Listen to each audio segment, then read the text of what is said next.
Ladies and gentlemen, it is my great pleasure to introduce to Portland and to conclude our World Affairs Council 2014 International Speaker Series.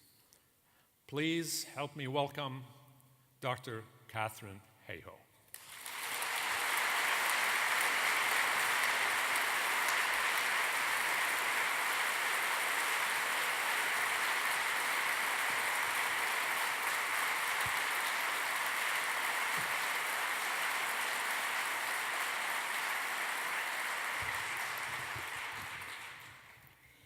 Thank you so much. For many here, you may think, when climate change is so evident, when we see the proof all around us, with record heat waves, with extreme rainfall, with killer droughts, all the different ways that climate change is affecting us today, you say, how can people say, I don't believe in global warming? There's very specific reasons why people say that. And I've spent the last 10 years of my life investigating those reasons firsthand. I want to share two of those reasons with you tonight. The first one has to do with fact, and the second one has to do with faith. Let's talk about the fact one first, since I'm a scientist. I deal in facts. And one of the main ways that people have knowingly acted to obscure the science, to take, as you can see here, the clear picture and make it fuzzy and blurry, is to say, you know what? We're just not sure yet. Where does this technique come from? Exactly, somebody knows.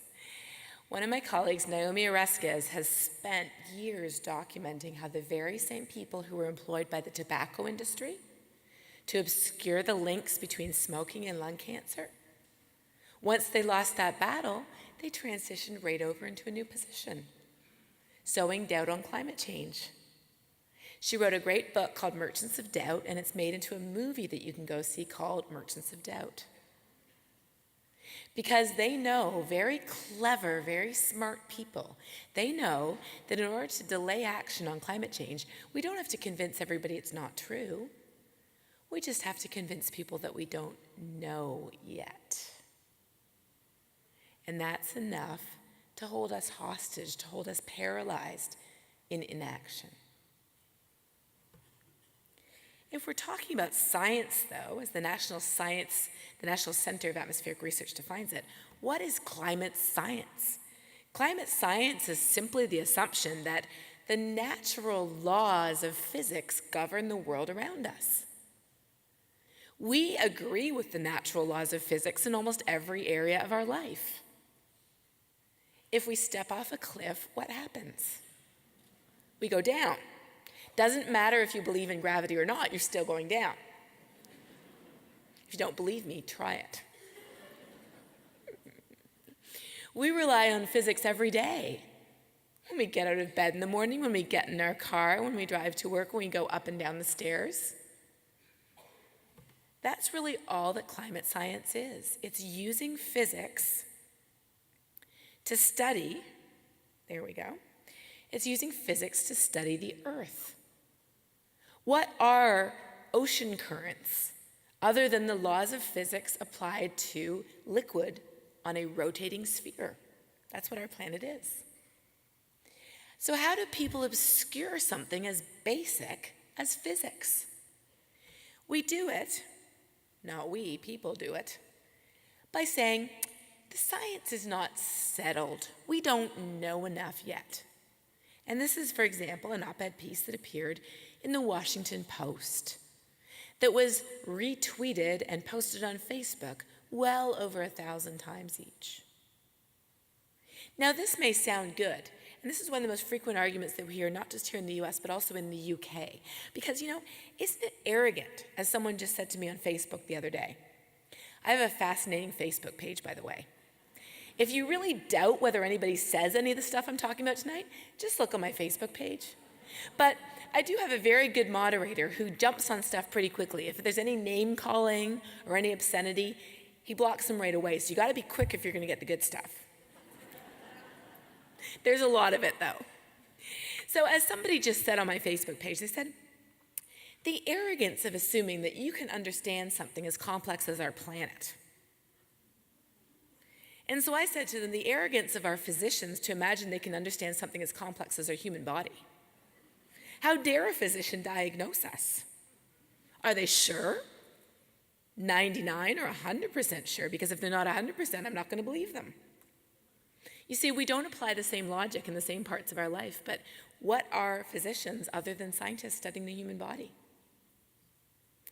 So if we look at the Washington Post, how much of the information presented in the Washington Post on climate science is accurate? Take a guess. Here's the real number.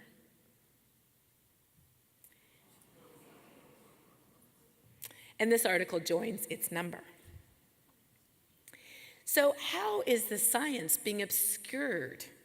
It's being obscured through misleading information presented to us through the media. We can go to any website or even TV station or radio show, and we can hear false information all the time that sounds very plausible. What type of information do we hear?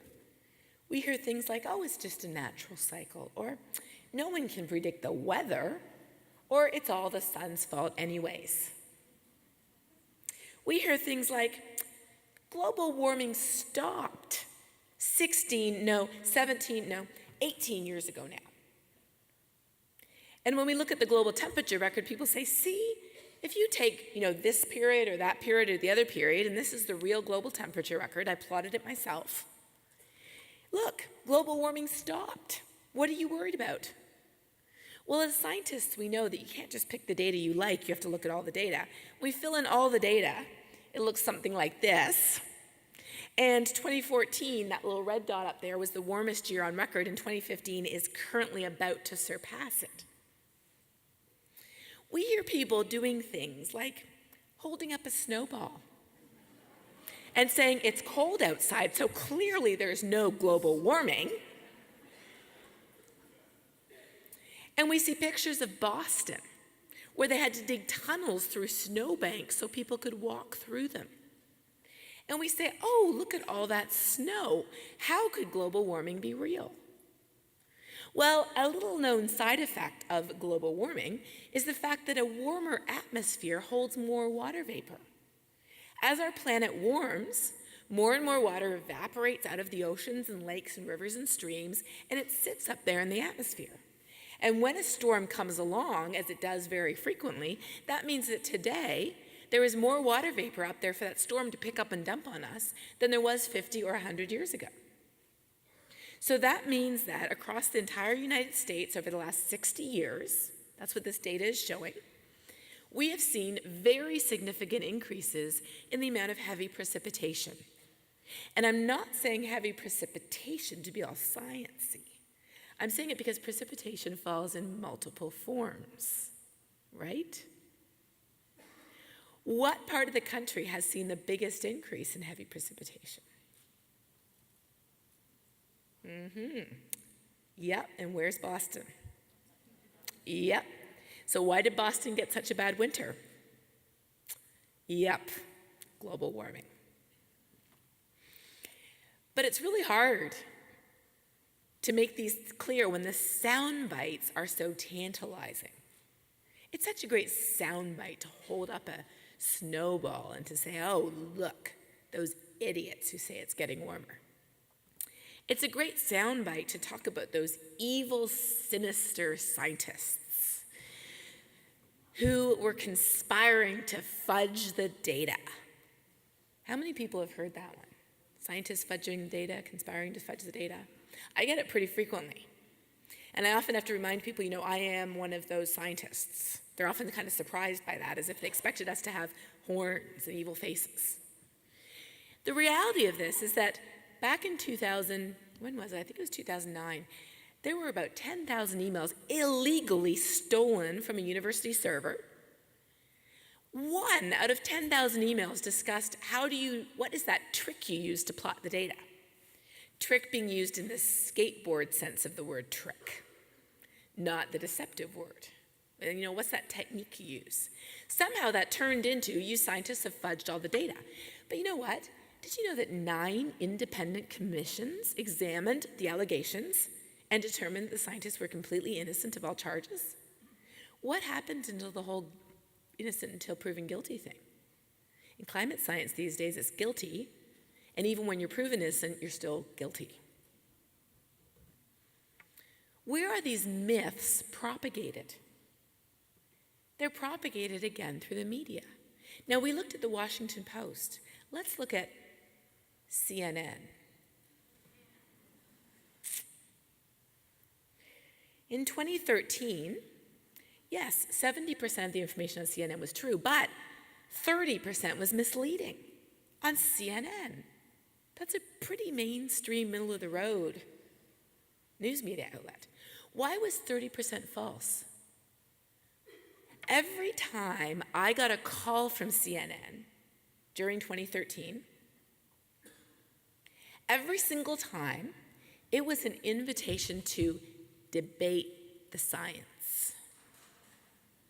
And so every time, I gave it to them. I said it is morally wrong to perpetuate the myth that we are 50-50 on climate science. Because research has shown that that single statement, scientists agree, is the most effective way to change people's minds in 10 seconds or less. But CNN really is not that bad because there's other networks that are worse. Even still, though, this was for 2013, Fox has gotten better because for 2012, yeah. So you wonder, why don't people think this thing is real? Well, it's because we're getting stuffed full of sound bites every single time we turn on the TV. Why would you think it was real if everybody you trust and if all the input you get says it's a joke or a hoax or a conspiracy? That's why the first way I'm talking about that we conceal the reality of this issue is by obscuring the science. So it's no surprise that the public thinks that we aren't sure. Guess what? That PR campaign worked. It completely worked. 55% of people in the United States think that the science isn't settled, and that's exactly what they want us to think. The reality is that over 97% of scientists agree that humans are the primary cause of climate change today. And if you look at the scientific literature, if you look at published scientific papers, that's the percentage. And we learned recently, if you follow the climate news, we learned recently that at least 2 of those 24 papers that reject the role of humans in climate change, this one right here, which was published in an obscure Chinese journal that no one really reads, turns out that for every paper that this author, especially Willie Soong, published, he averaged about $250,000 per paper. Now, just for reference, when I publish a paper, I scrounge the journals for one that will allow me to publish without paying $2,500. The really good journals demand that you pay them to publish. I have yet to find one that will pay me to publish. What is the science that they are fighting so hard to obscure? The science at its core is very simple.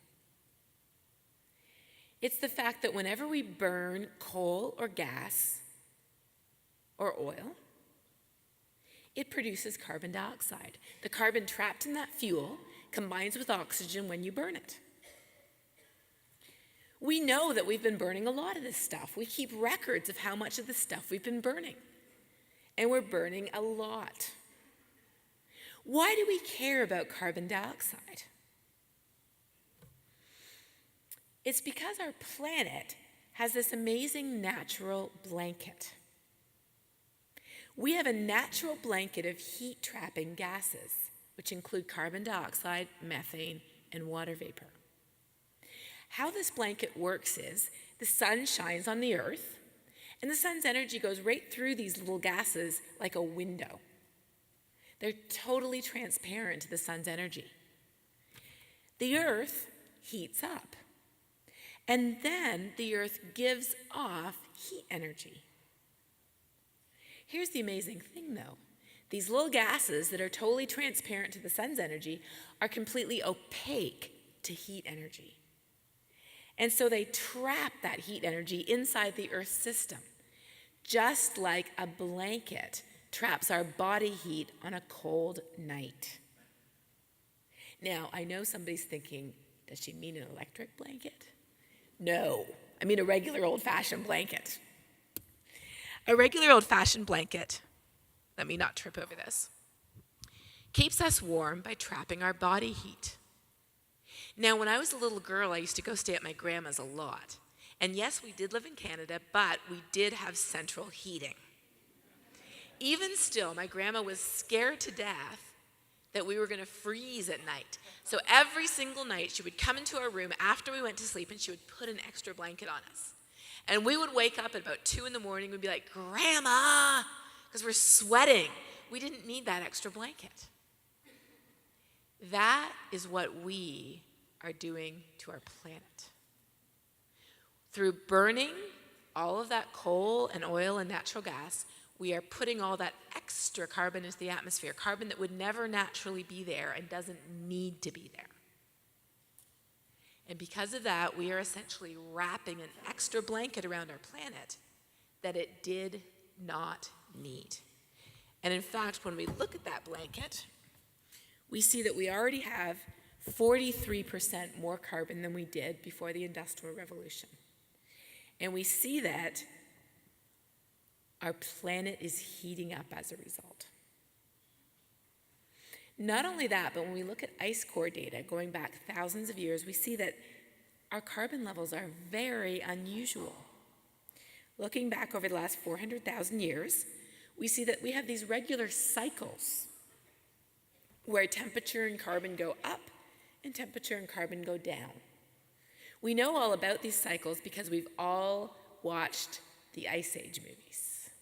Yes. Anybody with kids? Yes. Even if you don't have kids, it's okay. They're actually kind of funny. So we know that there was this ice age that ended because a squirrel went chasing a nut and broke off a large glacier, and then the whole thing just went downhill from there. So after those movies came out, we had to revise our climate models because we did not have squirrels in the models. So they're a lot more accurate now than they used to be. I hope nobody thinks so serious. There will be a website up tomorrow saying Katharine Hayhoe says that squirrels cause climate change.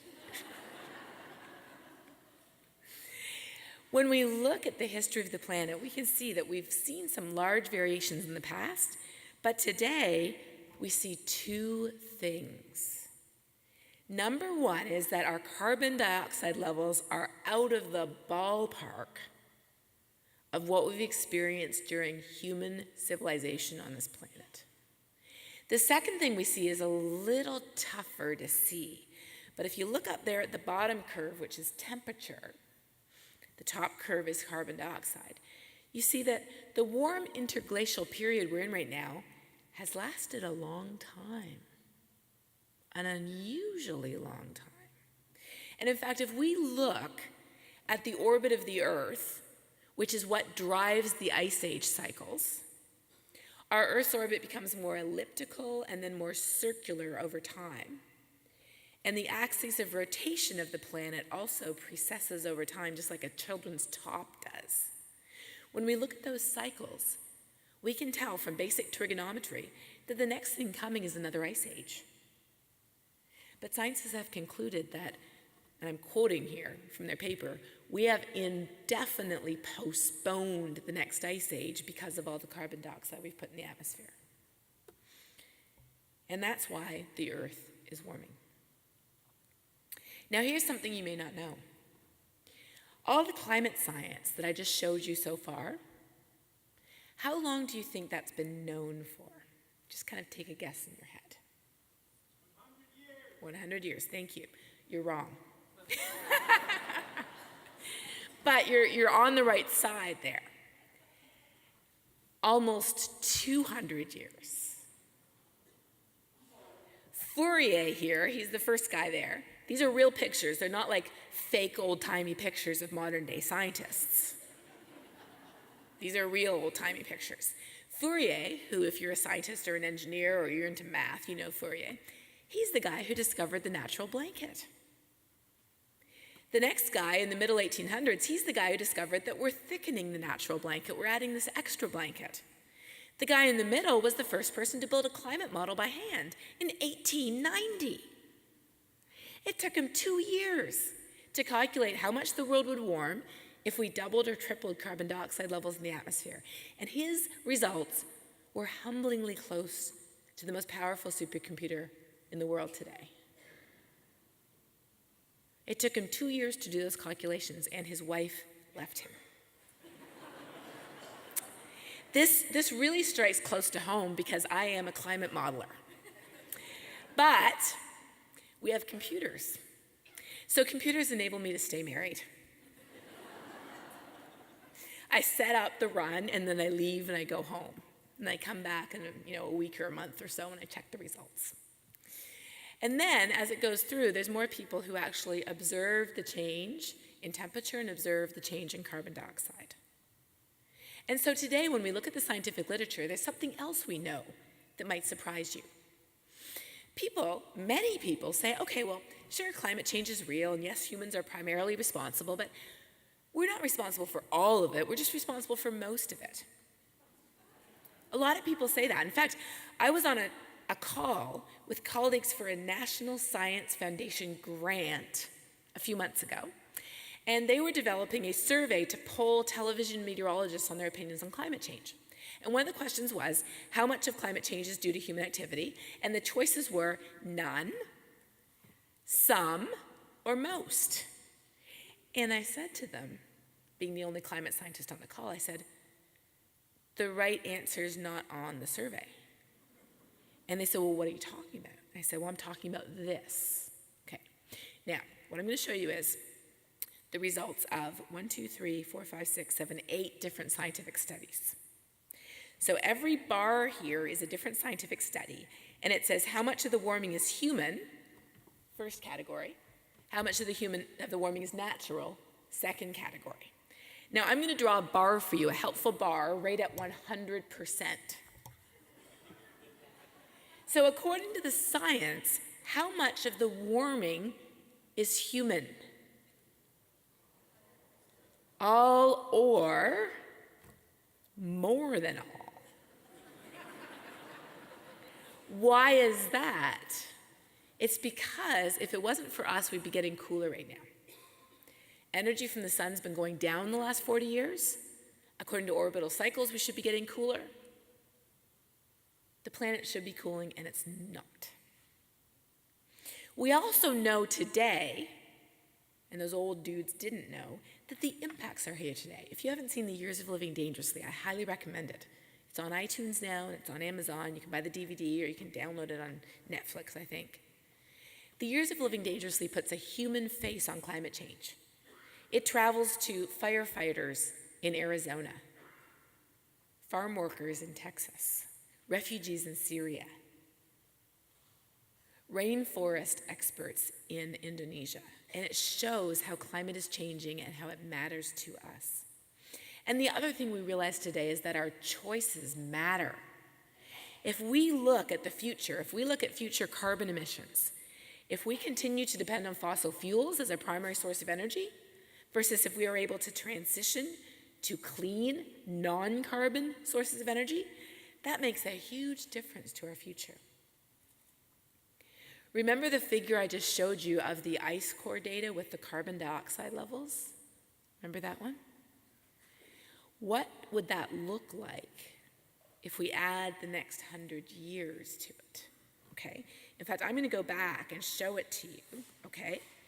Look at this, all right? Now, I'm going to show you what the next 100 years would look like depending on the choices we make. Ready? Just a minute.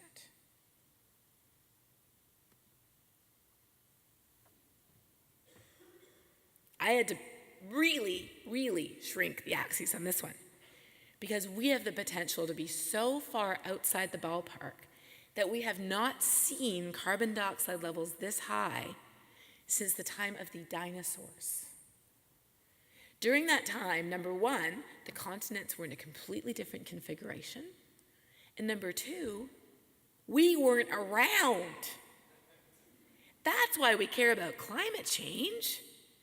We don't care about it because the planet hasn't seen extreme conditions before. The planet has certainly seen extreme conditions before, but we didn't have 7 billion people on the planet.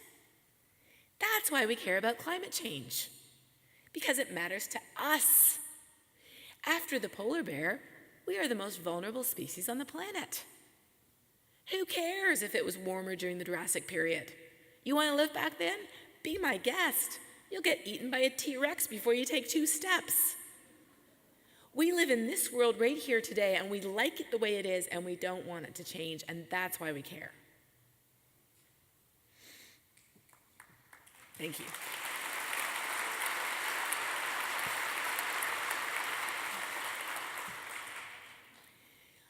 There is one more thing we know today that we didn't know back when all those old dudes were studying climate science. And that is something that Naomi Oreskes has taught us. She is the person who did the Merchants of Doubt. Naomi and her colleagues published a paper that said the following. This is very important. Skeptics of climate change, of human-induced climate change, frequently accuse scientists of being alarmist. And when she said frequently, she meant every day and several times a day. So here's the beauty of science. You can test it. So Naomi and her colleagues went to the scientific projections for the last 20 years, and they said, okay, if scientists are alarmist, then when we look at the last 20 years of projections, will they be too high or too low? They'll be too high, right? Because scientists are overestimating. So she said, are they too high? And here's what they found. The evidence suggests no. Scientists have actually been conservative in their projections of climate change. And she said, actually, we're going to define conservative. Defining conservative is actually erring on the side of less rather than more alarming predictions. And you know what they did? They coined a syndrome. They said, we, as a community of scientists, we suffer from ESLD. Talk about physicians doing diagnoses. I don't think she's a physician. But she said, we, rather than being drama queens, we are like anti-drama kings. They concluded that as a community, we are subconsciously downweighting the risks. We're downweighting them because we are so conservative in exactly the opposite way as an engineer. If an engineer who is conservative is designing a bridge, what do? They look at the worst case scenario and then they multiply it by 10, right? What does the climate scientist do? We look at the best case scenario and we divide it by 2. And that's what we report. Because we're afraid of people saying that we're alarmist. So when people tell us the science isn't settled, shake your head. Climate science is definitely settled enough. Do we expect our physicians to give us a diagnosis when we go to them with some interesting and puzzling symptoms? We do. In the same way, your climate scientists can give you a diagnosis when you go to them with interesting and puzzling symptoms, because we've been doing this for 200 years. The science is settled. But that's not the only smokescreen. There is another smokescreen that is so often employed, and that is the smokescreen of religion. So back in April, I was asked to participate in this unusual event at Boston College. Boston College is a Jesuit college. in case you don't know. I was asked to give a talk there that would be responded to by a theologian. Now, at that time, the Pope's encyclical had not come out yet, and I knew that Boston College was in the middle of a very acrimonious dispute on the issue of divestment. Divestment is an idea sponsored by 350, who I know are here tonight. There you go.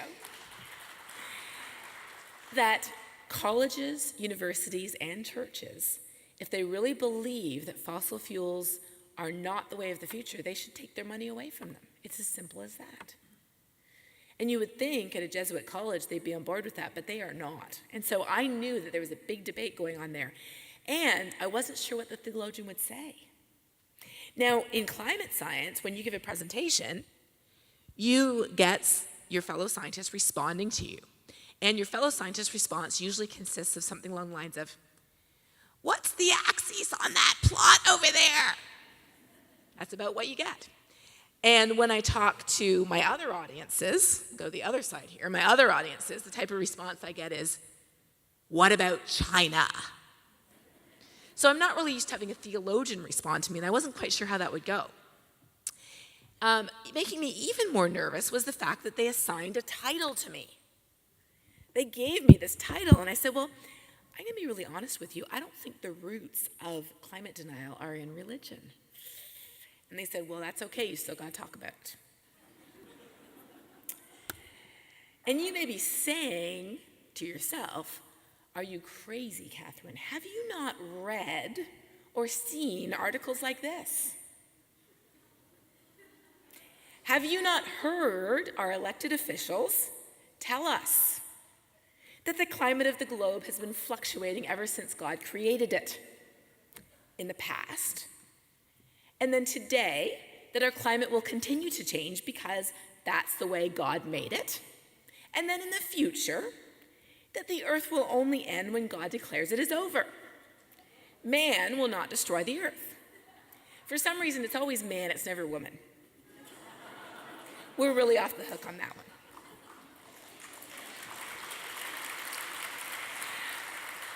Are those the women clapping for that? And then, of course, we have the granddaddy of them all, our neighbor to the north. The arrogance of humans to imagine that they can change something as big as the planet the way God has designed it. So you may be saying, are you not aware of this, Katharine? Well, yes, I am very aware of this. And then you may say, well, but are you not even aware of the data and the science showing that religion is a huge obstacle? Yes, I am, and I'm going to show it to you right now. In 2008, the Pew Foundation asked people, is there solid evidence the earth is warming due to human activity? That is the green.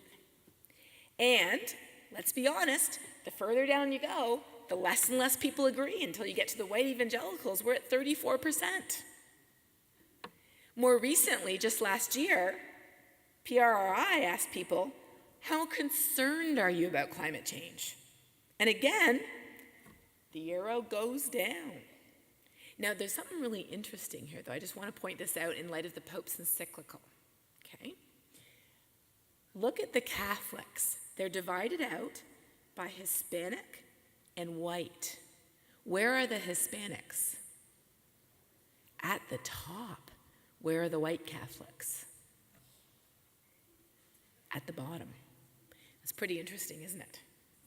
Why are Hispanics at the top? I'm going to venture to say because they are conscious of the risks posed by climate change. Hopefully the Pope's encyclical will make a difference to the Catholics at the bottom. Frankly, as an evangelical, it's nice to see that we're not at the bottom. That's something.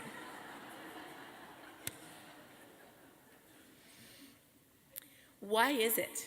If you look at the frequency of the person at the front of the church talking about climate change, again we see the same relationship, right? Hispanic clergy talk about climate change much more frequently than do white mainline Protestants, white evangelicals, and white Catholics. So at this point you may be saying, well, this is very clear. there's not just incidental evidence of quotes, but there's actual social science research on polling showing that religion is a true obstacle. Well, again, this is why I love the social science. Because my colleague John Evans here, I like introducing you to people. Isn't it nicer when you actually see the people who did this? You kind of feel like John's here talking to you. So my colleague John Evans from UC San Diego did a study he called Conservative Protestantism and Skepticism of Scientists Studying Climate Change. And John said, you know, compared to people who aren't actively religious, conservative fundamentalist Protestants are less likely to believe the conclusiveness of climate science. Thank you, John. I think we knew that. But he went on, and here's the important part. Ready? However, controlling for demographic properties shows that it is not going to church that causes this effect. In fact, what John actually said was, it is not participation in fundamentalist Protestant discourse. But I'm paraphrasing here because that was a mouthful. So if it isn't going to church that makes people doubt climate change, what is it? It's age, political conservatism, and what party you belong to.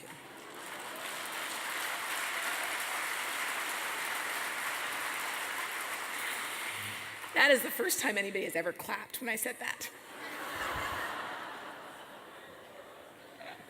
Yeah, I'm in Portland, thank you.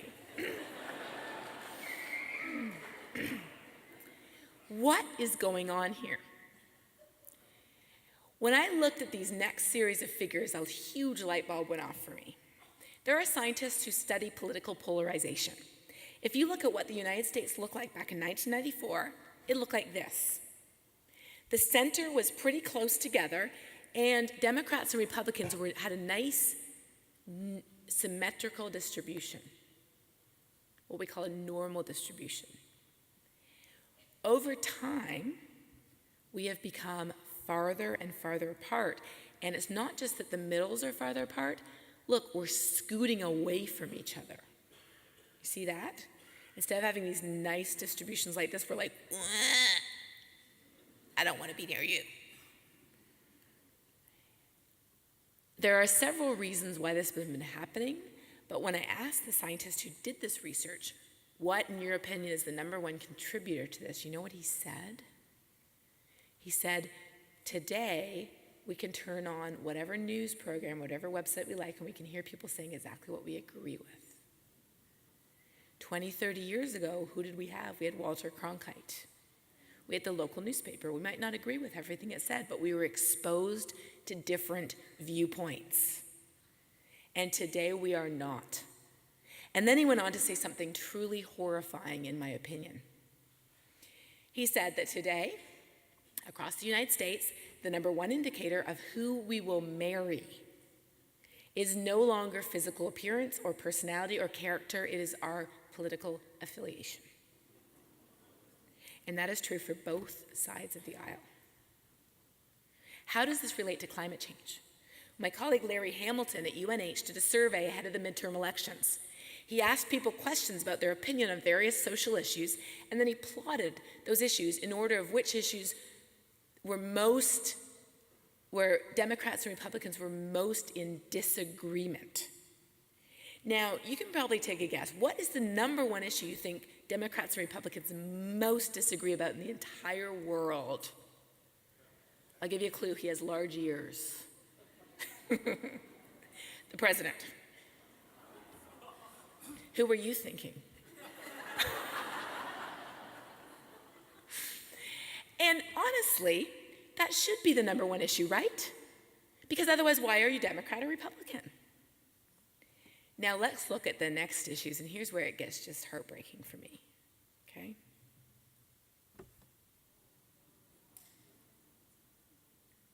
Number two is climate change. Then we have gun control, okay? Then what do we have? Do you trust scientists? I mean, do you trust your physician on this list? Do you trust your accountant? No. So why is trusting scientists a political issue? It's because what we say has political ramifications. And let's connect the dots now with religion and politics. Ready? Tea Party Americans are much more skeptical than the average Republican about climate change, and 75% of those who identify with the Tea Party also call themselves Christian conservatives. Looking at the data, white evangelicals make up the biggest part of the Tea Party.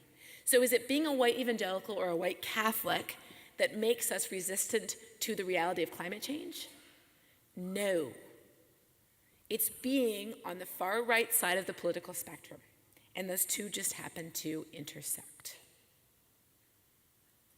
Because when we open the Bible,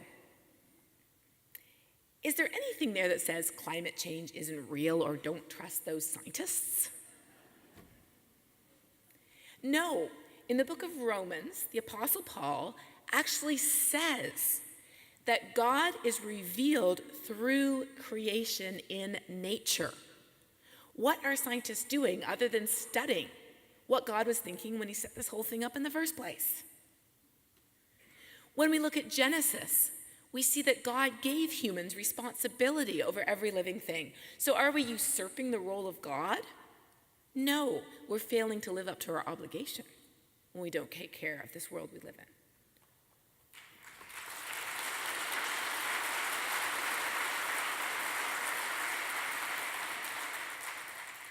When we go to the New Testament, we see that there's more to it than just an obligation for stewardship. We're told to love one another, not just as ourselves, but as we were loved by God, which is quite a different love. And here's the kicker. It says, this is how people will know you, is by your love. Is that how we recognize Christians today? No. There is a big problem, and the problem is not with our faith. The problem is what we are turning it into because of our politics. Or, as they say in Texas, that love your neighbor thing. I meant it.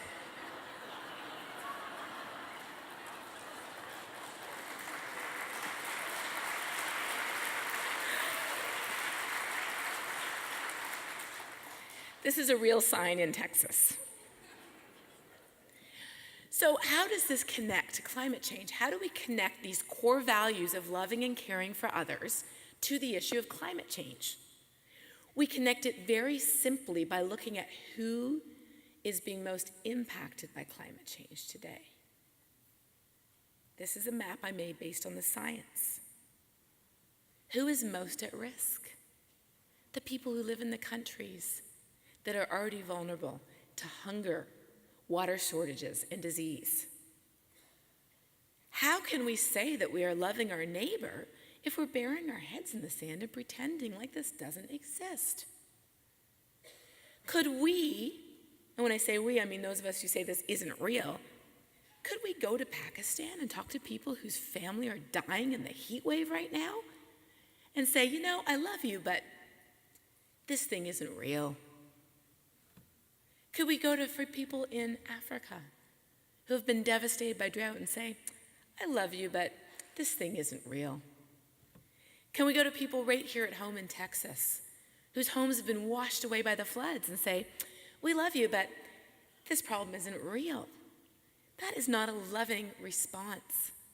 And so that's why what the Pope says is so powerful. He reminds us that this experience that we are having, this climate change, this global warming, is caused by the consumption of wealthy nations with repercussions on the poorest places of the planet.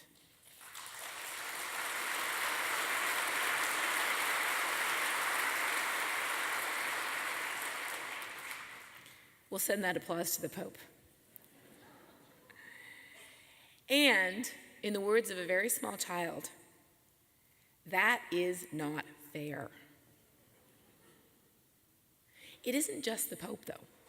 Did you know that the National Association of Evangelicals put out a report 3 years ago talking about how loving the least of these means caring about climate change? Did you know that in 2013, 200 evangelical scientists wrote a letter to Congress. And in that letter, they and we said, and this is a quote from the evangelical scientists, "The Bible tells us that love does no harm, yet the way we are living harms our neighbors. The negative consequences of a changing climate will fall disproportionately on the poor, the vulnerable, and the oppressed, and this is why we demand action. Our values, our morals, and our faith demand action."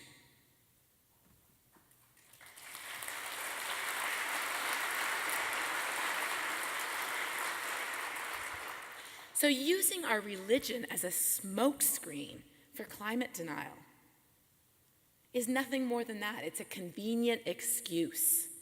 Where are the roots of climate denial? Straight from the horse's mouth. We will learn. He told Rachel Maddow 3 years ago, "Do you realize I was actually on your side about this? I used to be on your side." Until when? Until I opened the Bible? Nope. Until I got a message from my pastor? Nope. Until I heard the science wasn't settled? Nope. What changed his mind?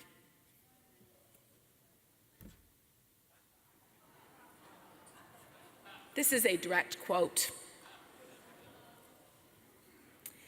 And the National Association for Evangelicals backs this up. Their government relations director says, "Sure, of course we know that many evangelicals oppose actions to slow climate change. Duh. We're the National Association. Who do you think gets all the letters? They get all the ones that I don't get." But it's politically because they believe the government wants to take away their freedom. So what's the real problem? The real problem people have are with the solutions to climate change, not with the facts. So when we say, let's write another report. The original IPCC report was not enough, so we should write another set. Oh, and that one didn't have colored graphics, so let's write another set. And that one didn't have like a PR campaign, so we'll write another set of reports. And that one really didn't reach the right people, so we'll do it again. And that one's a little out of date now, so we'll start from scratch and write another 2,000 pages. Or maybe those are international reports. We need national climate assessments. But those are produced by the government. Maybe we need the National Academy of Science to write another report, or another report, or another report. I have news. That's not the problem. That is not the problem. The problem is not lack of science, lack of facts, or lack of faith. The problem is we don't like the solutions. And when I say we, I say other people, mostly. So let me close with this in our last 5 minutes here. I'm assuming most people. I didn't see a lot of rotten tomatoes coming in the door. Usually I kind of have a glass, a plexiglass shield up, just in case. No, I've never actually had food thrown at me, but one time when I was speaking at a senior citizens home at a breakfast buffet, there was a man who got quite angry and started spitting and swearing, and he was standing right next to the breakfast buffet, and I saw his hand reaching for the pancakes. So I was behind a podium, luckily, so I was kind of like starting to go like that. So if you're like me, you're thinking, this all sounds great. I'm totally on board. This all makes sense, and I never doubted the reality of this issue to begin with.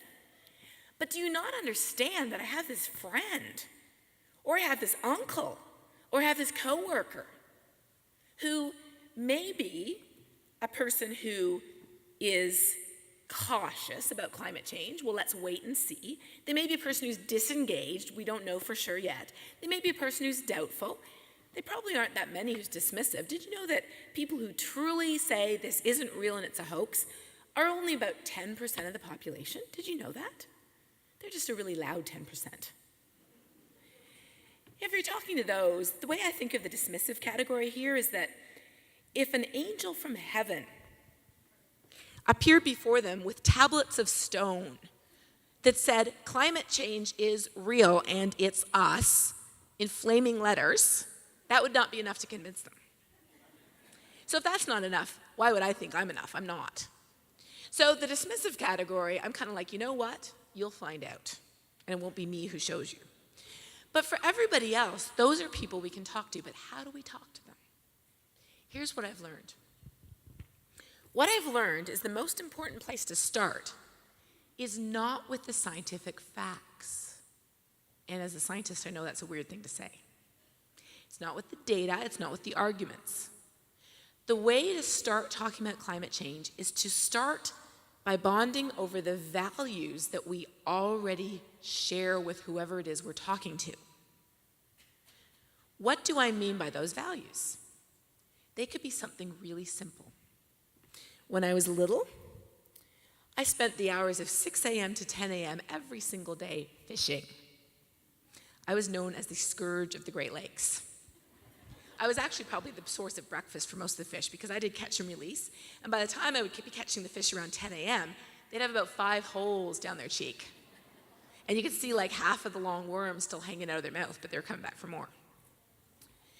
So if we care about fishing or hunting or angling, we could say, hey, I love fishing, you love fishing, I love hunting, you love hunting. Let me share with you why I'm concerned about climate change because of the impact it has on our recreation. I love skiing. Let me share with you how climate change affects our potential to go skiing in the future. I'm a parent. I would do anything for my kid.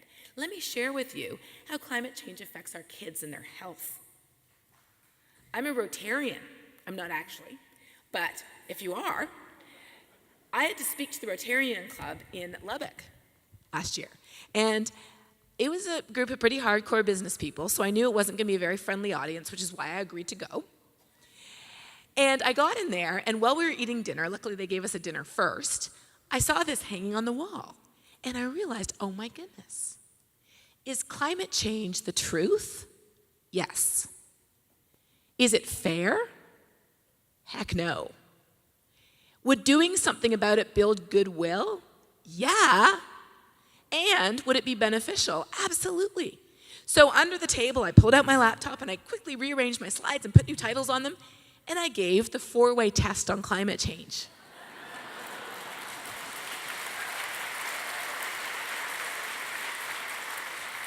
And it was awesome. I had business people coming up to me afterwards who said, I wasn't sure about this whole climate thing, but it's the 4-way test. I gotta agree.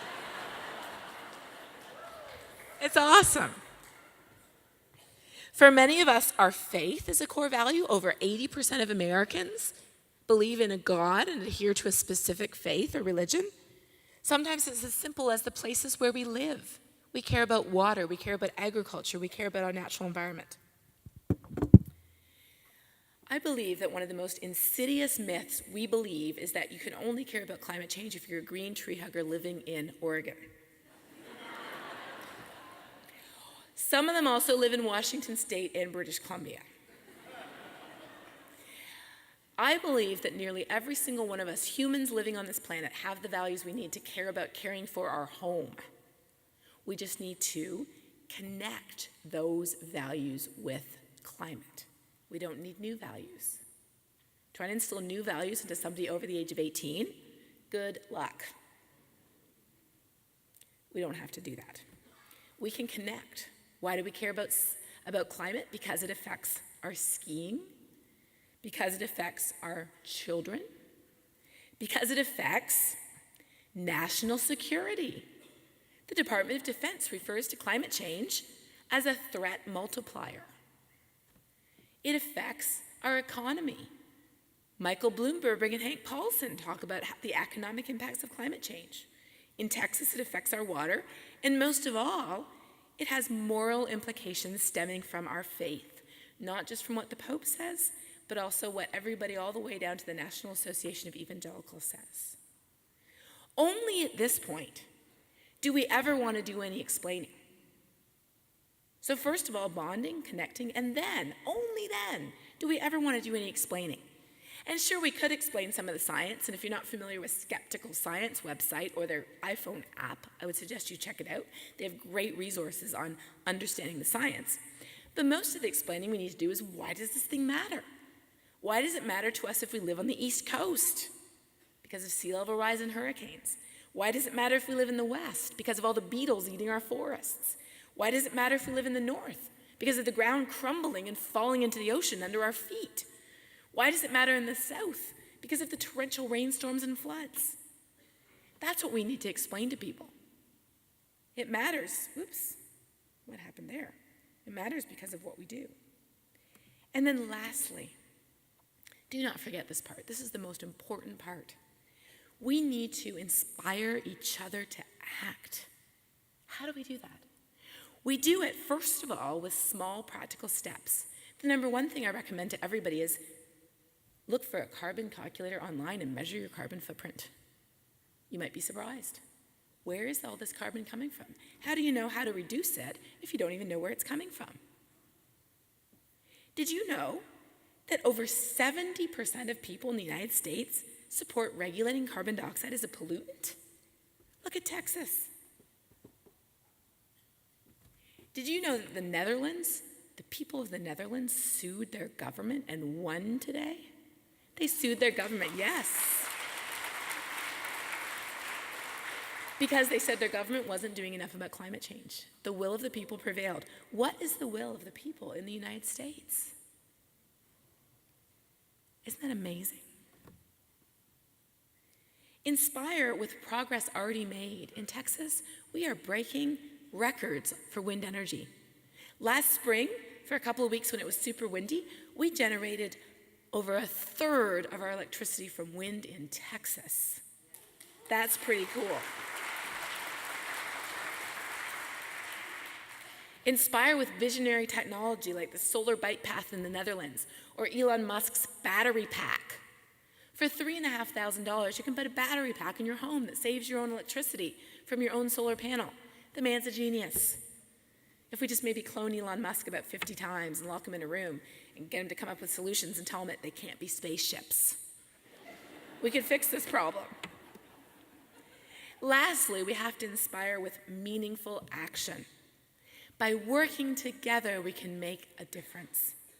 And so that's why one of the organizations I support is Citizens Climate Lobby, who creates the political will to make a difference.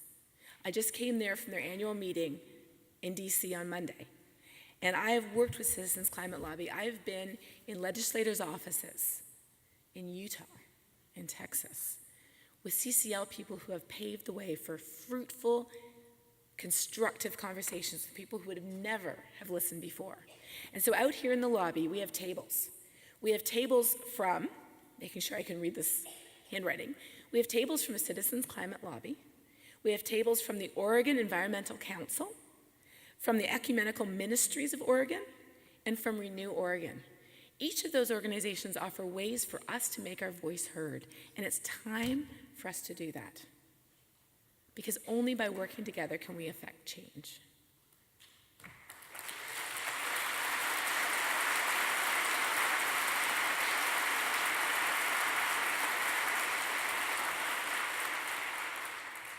But lastly, there is one most important and essential way to inspire, and that is not through fear, and it's not through guilt, it's through hope.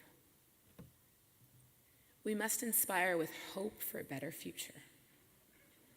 What if the thing is a hoax and we create a better world for nothing? What are the terrible consequences of doing something about climate change?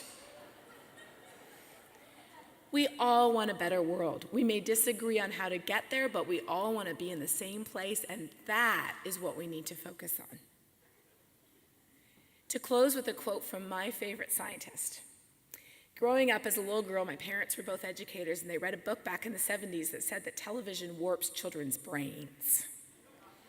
That translated into no TV for us. But every Friday, my mom would go to the library, and she would rent movies. And when I say movies, she would rent, movies with a projector. And our favorite movies were from Jane Goodall. So last year, Jane Goodall was asked, what did you think when you were told not to name your chimpanzees because you were humanizing them too much?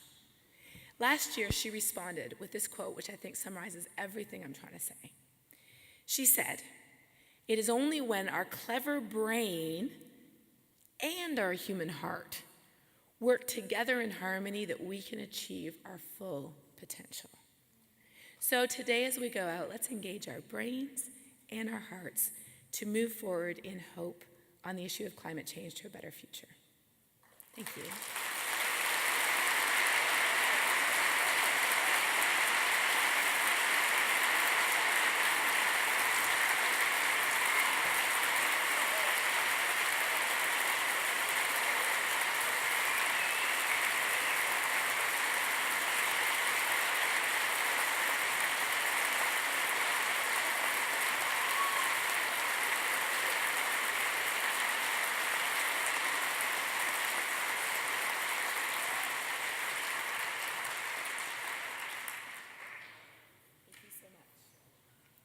we have some questions, I think.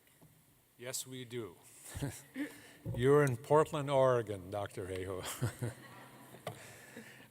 You think they don't ask questions in Texas? I will ask you the first question.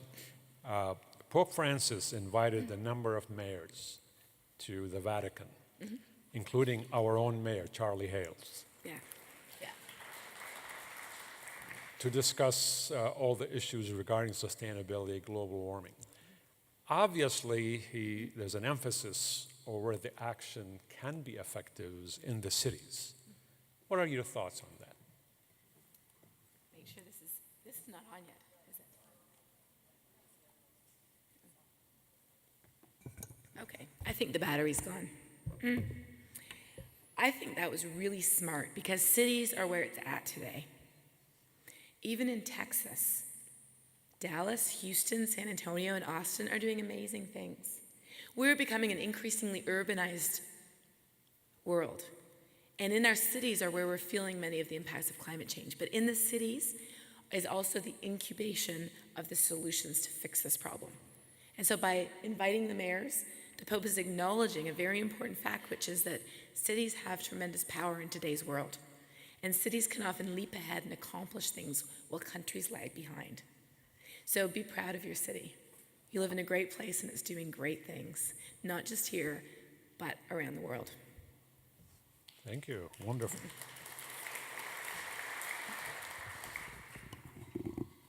Can you explain the distinction between weather and climate? Oh, great question. That is a really good question because, as I alluded to earlier, one frequent comment we get is, well, you can't predict the weather anyways. So why are you predicting climate? Weather is like a single tree. Weather is what happens in a certain place at a certain time. Can we predict what a certain tree is going to be like? No, it's pretty hard. But we can certainly predict what a forest is going to look like, and that's what climate is. Climate is the long-term average of weather over at least 20 to 30 years. Climate is the forest, and weather is the tree.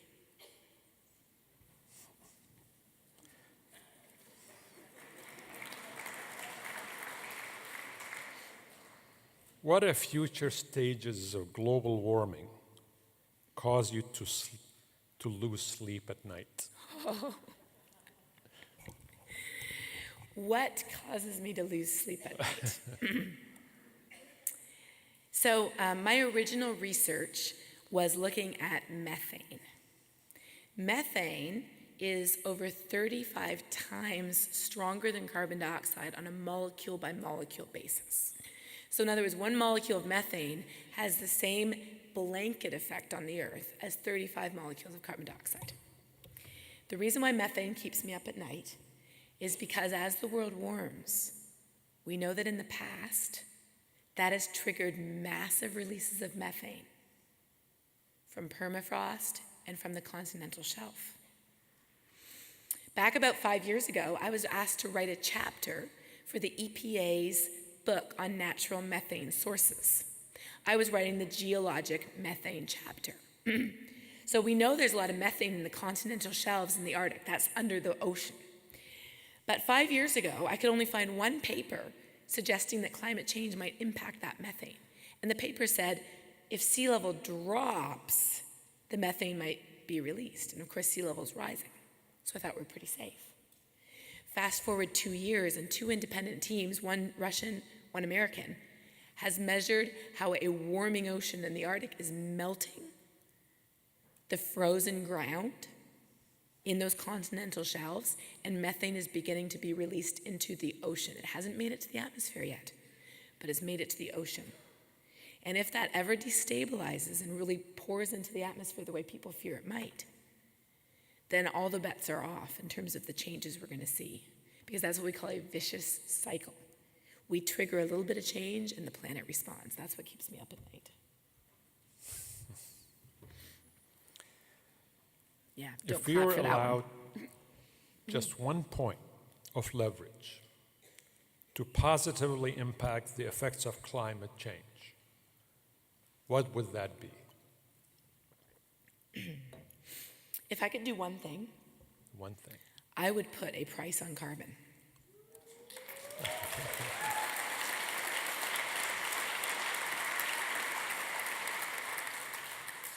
Because currently, make no mistake, carbon has a price.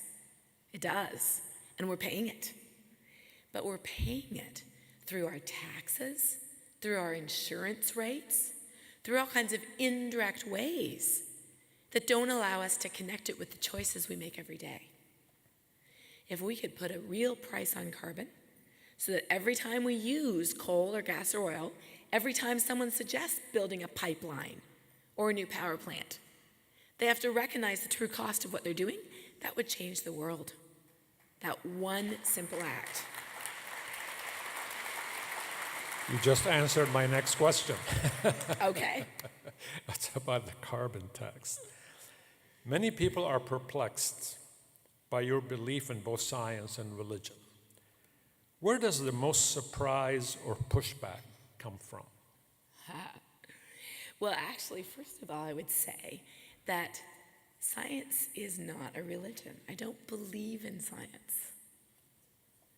In fact, the book of Hebrews gives us a definition of faith. It says faith is the evidence of things not seen. And honestly, if I had been back there with the author of Hebrews, I would have jogged their elbow and I would have said, hey, don't forget science. Science is the evidence of things that we do see. And if you Google the definitions of science and faith, you get almost exactly the same thing. Science is based on observed evidence. Faith is, by definition, not. So faith is certainly something to believe in. But science, again, whether you believe in it or not, if you step off a cliff, you're going down. So from that perspective, I don't see an incompatibility between them. And in fact, I was very fortunate to be raised in a family where the perspective I grew up with was that if science and faith appear to be in conflict, it's likely because we don't fully understand one or the other, or probably both.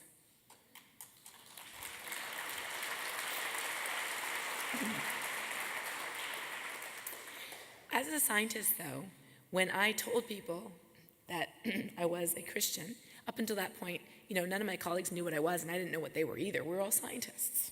That's enough.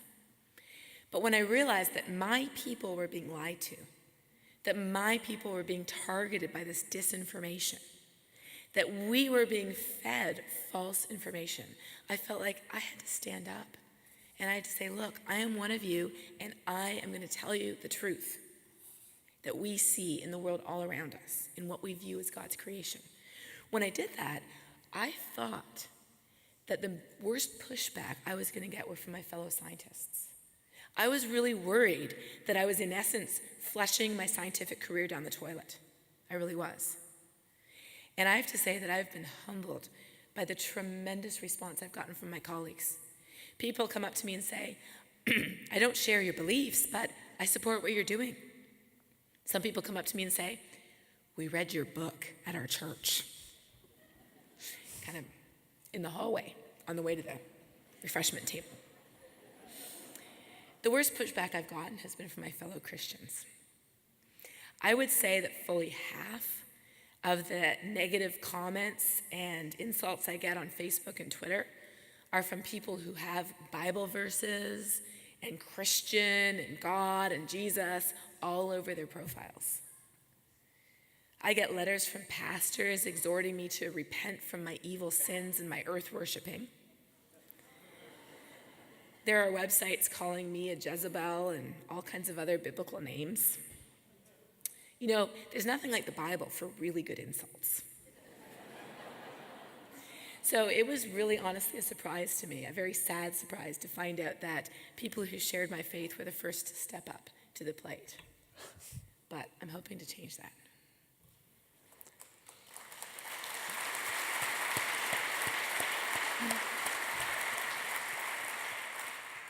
Dr. Hayhoe, you're in Texas, the epicenter of oil companies. Yes.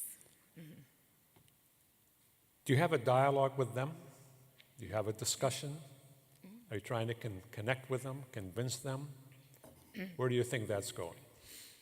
Well, again, as with politicians, excuse my voice, most politicians, not all, most politicians didn't get to where they are by being idiots. Oil company people even further. They didn't get to where they are by being idiots. They are very, very smart people. Exxon paid for half of my master's degree because I was studying methane. And they were all on board with reducing methane. I was originally in a geoscience department. And one of my closest colleagues was from Chevron, and we got along great. They understand and they know what's happening. In fact, recently Shell made headlines because it was discovered that Shell is known for its scenario planning. Shell is an expert in planning for scenarios. It turns out Shell has a scenario for global warming. As the world warms by 1 or 2 or 3 or 4 degrees Celsius, Shell knows exactly how much money they're going to make off that. So the oil companies don't object to the science. They know what the science is. All they want to do is make their profit. And today, now 10 years ago, they were the ones funding climate denial. They were the ones funding it. When the tobacco industry folded up camp, the fossil fuel industry said, come to us. But today, they are not the funders of climate denial. Today, the funders are, don't make a mistake, they're definitely business. But they're business who believes that business should be allowed to do whatever they want without any restrictions whatsoever on their greed. And so today, we are not confronting the fossil fuel industry. We are confronting very large, very powerful, very wealthy entities who believe that they should be free to do whatever they want, and they should be able to control the government, not us.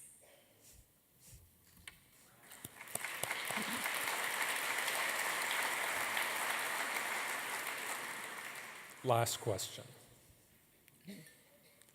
Will you come back?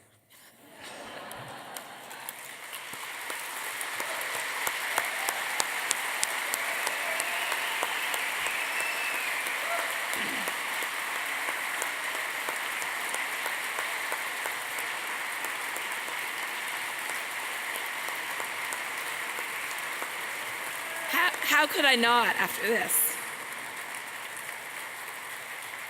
Thank you so much.